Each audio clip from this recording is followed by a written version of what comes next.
Bonjour à tous, on se retrouve aujourd'hui pour un nouveau tuto vidéo autour de la combinaison robe Mila. Donc pour Mila, il y a deux versions, une version A en combi pantalon et la version B robe. Donc c'est celle qu'on va voir aujourd'hui. Donc pour Mila, vous allez retrouver une robe à manches 3/4, taille haute, un décolleté V croisé devant avec des longs liens à nouer sur le devant ou dans le dos et une jupe crayon à pince. Allez, c'est parti!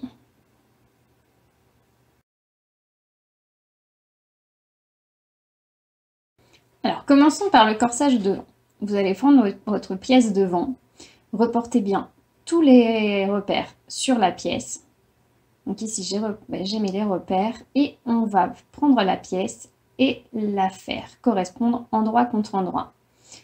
Et là, on va épingler ensemble au niveau des repères. Donc prenez bien votre temps.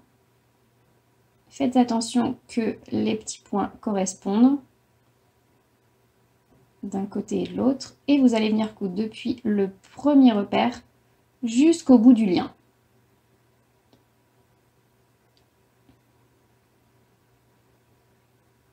Donc on coud à 1,5 cm du bord, comme toujours. On passe au-dessus de chaque repère.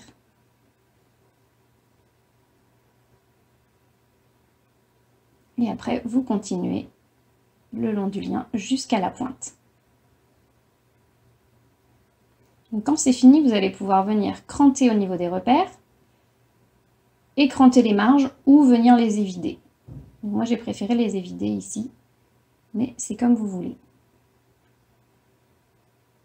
On va aussi réduire les marges au niveau du lien.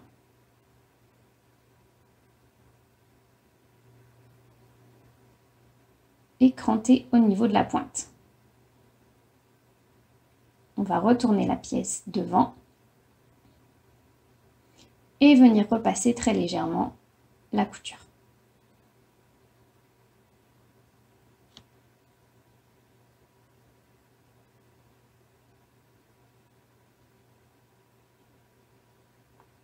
Alors ensuite, vous allez prendre votre pièce dos et les deux pièces devant. Et en 3 contre endroits, on va venir épingler les épaules.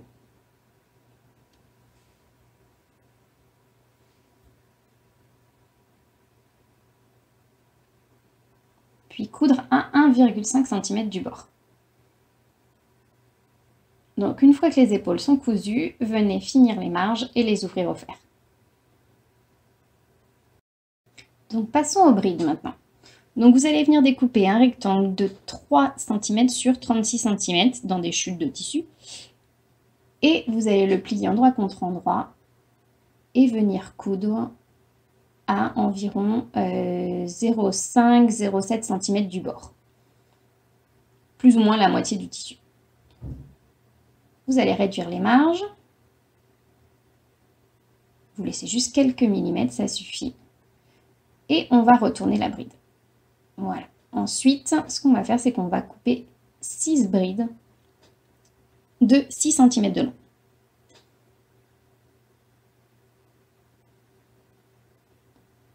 Venez ensuite les positionner sur le corsage devant au niveau des repères.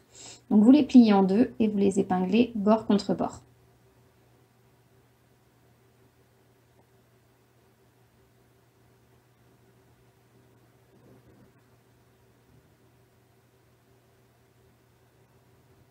On va ensuite bâtir les brides sur le corsage devant.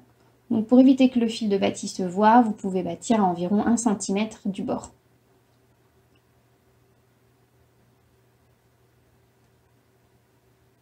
Passons ensuite au parement. Donc endroit contre endroit, on va venir épingler le parement devant et le parement dos au niveau des épaules.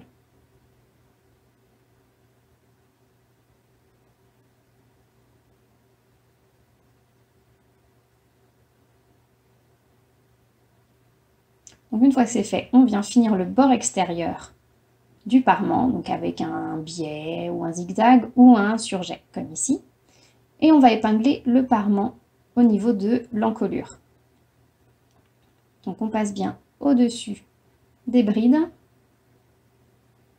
sur le côté droit, et et on épingle jusqu'en bas. On vient ensuite piquer à 1,5 cm du bord, tout autour.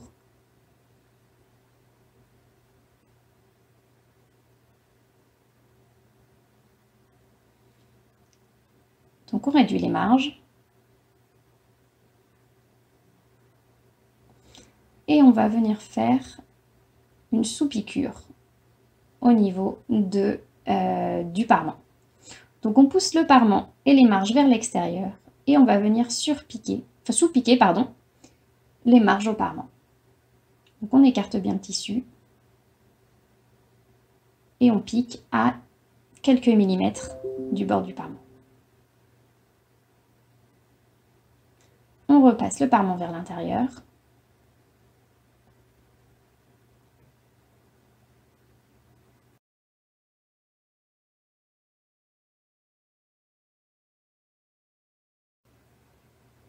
Donc on va maintenant mettre les deux devants ensemble, bord contre bord, et on va les bâtir ensemble.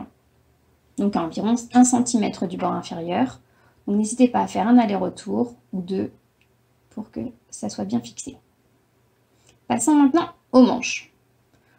Donc endroit contre endroit, on va poser la manche contre l'emmanchure et on va faire correspondre les repères. Donc repère devant, repère épaule et repère dos.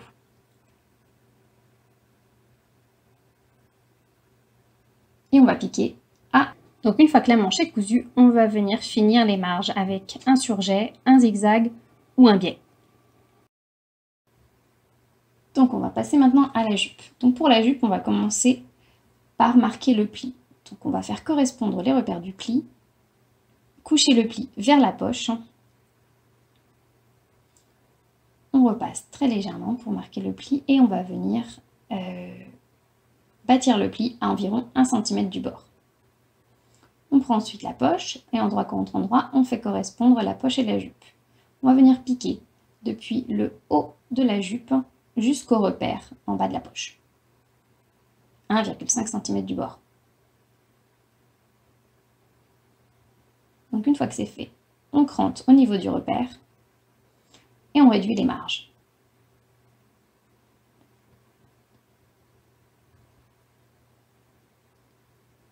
On va maintenant sous-piquer la poche aux marges.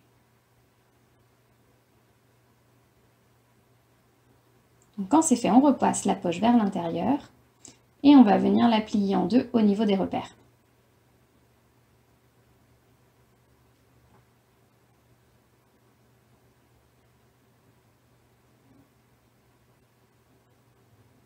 Donc on vient marquer le pli au fer. On va coudre ensuite le bas de la poche ensemble et finir les marges.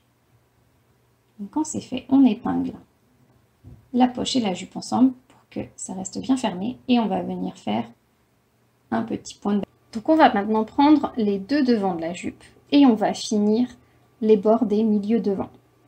Donc on va ensuite les épingler endroit contre endroit et on va venir piquer depuis le haut de la jupe jusqu'au premier repère de la fente. Donc quand on arrive au premier repère de la fente, on prend son temps et on pique jusqu'au repère. On s'arrête là et on fait un aller-retour. On passe maintenant à la ceinture. Donc on va épingler endroit contre endroit le corsage devant et la jupe devant. Donc on fait correspondre les milieux devant et les bords extérieurs.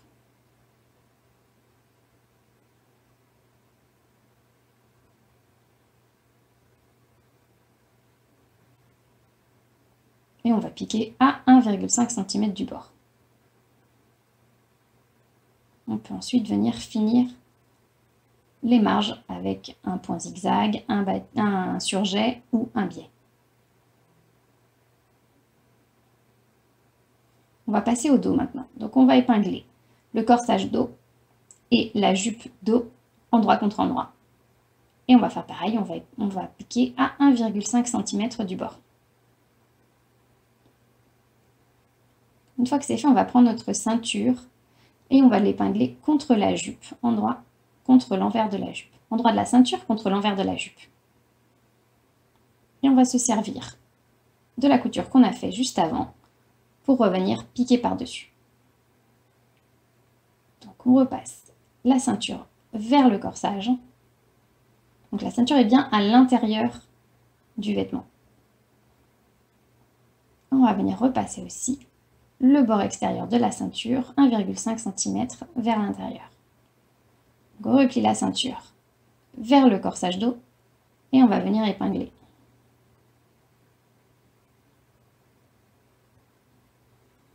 On va ensuite piquer juste sur le bord de la ceinture pour la maintenir en place. Et ensuite, passer l'élastique à l'intérieur. Donc venez épingler l'élastique de chaque côté. Vous pouvez aussi faire un point de bâti pour être sûr qu'il reste bien en place. On va finir les bords depuis la manche jusqu'au bas de la jupe. Et on va ensuite venir épingler le devant et le dos depuis la manche jusqu'au corsage, à la ceinture et jusqu'en bas de la jupe. Et on pique à 1,5 cm du bord. Voilà, depuis l'ourlet.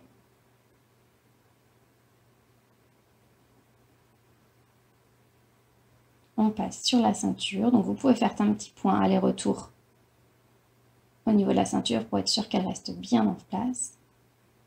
Le corsage et ensuite on finit jusqu'à la manche. Donc venez ouvrir les marges avec le fer.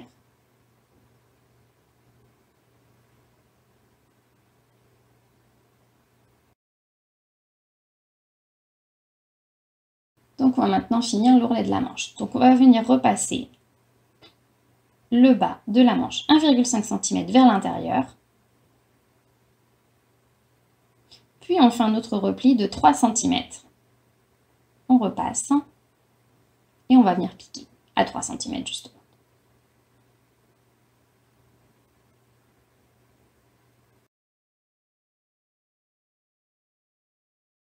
Donc on passe à l'ourlet de la jupe. On a bientôt fini. On va faire un rentré de 1,5 cm le long du bord inférieur de la jupe.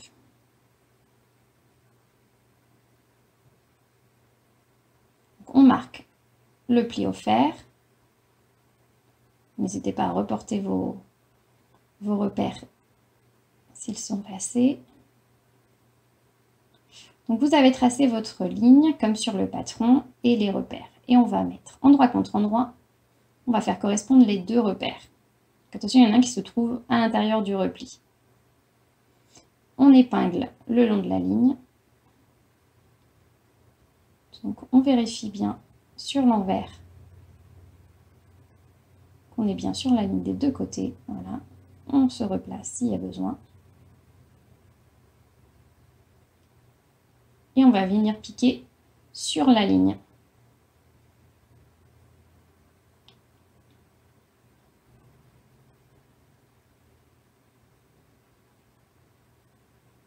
On réduit les marges et on va venir cranter au niveau de l'angle.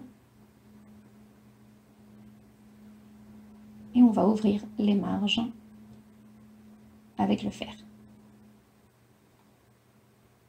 Donc ouvrez bien les marges jusqu'au bout, ça va permettre d'avoir un joli angle ensuite. Donc on va retourner sur l'endroit et on va venir repasser l'ourlet. Donc il va naturellement se positionner à 3,5 cm du bord. Donc vous allez continuer à repasser l'ourlet à 3,5 cm du bord et on va venir ensuite piquer. Donc vous pouvez faire ou une couture à la main pour avoir un ourlet invisible ou comme ici faire une surpiqûre à entre 3 et 3,5 cm du bord juste pour pouvoir prendre bien les marges à l'intérieur.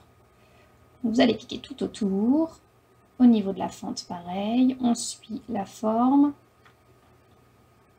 en V au niveau de la fente et on continue tout autour de l'ourlet.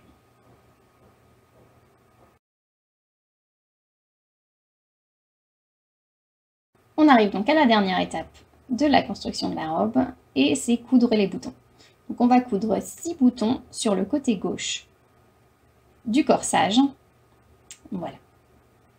Et c'est fini. On a donc maintenant notre robe Mila. Donc si vous voulez coudre le pantalon, sachez que c'est exactement pareil. Donc j'espère que ça vous a plu et que ça vous aura aidé.